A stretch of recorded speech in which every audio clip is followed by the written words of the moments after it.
All right, let's get right into it. We spend, decades of our lives planning for this one huge transition. But are we even planning for the right stuff?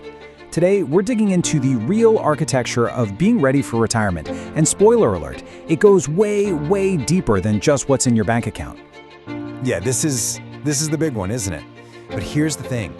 Being truly ready has almost nothing to do with a number on a spreadsheet. It's a state of mind. It's about being prepared for this massive shift in how you live your life, how you think, how you feel, every single day. And honestly, this right here, this frames the whole conversation. How do you see it?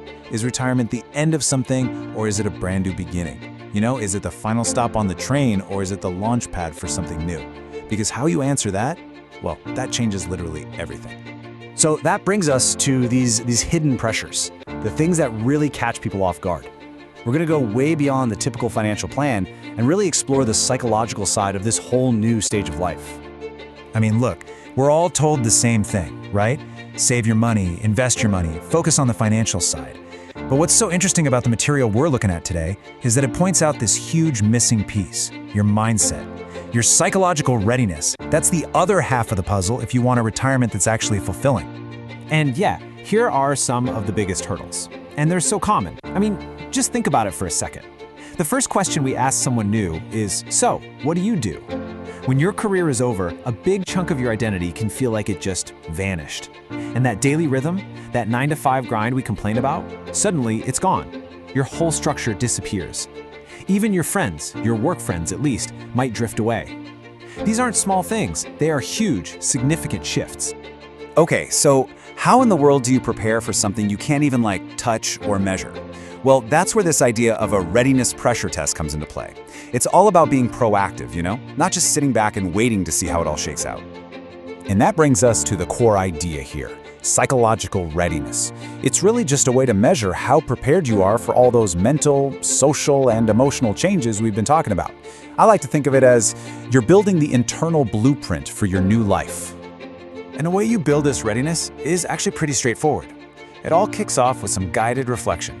Basically, asking yourself the hard questions and being honest about it. From there, you get into the pressure test, which really just means looking closely at 3 key areas of your life. And we're going to break those down right now. First on the list, emotional preparedness. And look, this is so much more than just being excited to not work anymore. It's about facing how you really feel. Are you a little nervous, super excited, maybe even a little sad about losing that old identity? Just admitting those feelings exist is the crucial first step to actually dealing with them. Okay, next up is physical well-being. And I know, this one might sound kind of obvious, but seriously, your health is the foundation for everything else in this new chapter.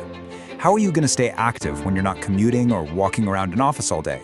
Having a real plan for your physical health is, well, it's a plan for your future happiness, really. And last, but definitely not least, intellectual engagement. Your brain is a muscle, right? For decades, it's been getting a workout at your job, problem solving, learning new things, strategizing. So what happens when all that stimulation just stops? You got to keep that muscle active. New hobbies, learning a language, whatever it is, it's absolutely essential to staying sharp and feeling fulfilled.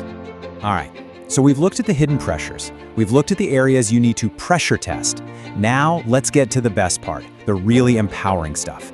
This is about how you can actively design your new chapter and turn what could feel like an ending into a huge, incredible opportunity. I love this quote from the source material. It just says everything, doesn't it? Retirement is not an ending, but a new chapter requiring deliberate preparation. That word right there, deliberate, that's the key to the whole thing. This isn't something that just happens to you, it's something you have to do on purpose. And really, that's the main takeaway from all of this. It's about shifting from a passive state to an active one. You stop letting retirement be something that just happens to you, and you start treating it as something you create. You get to be the architect of this next phase of your life. It's all about intentional design, not just hoping for the best. So that leaves us with one last really important question. And this one is for you. I don't care if retirement is 50 years away or 5 weeks away. What is the very first, small, deliberate step you can take, maybe even today, to start designing your new chapter?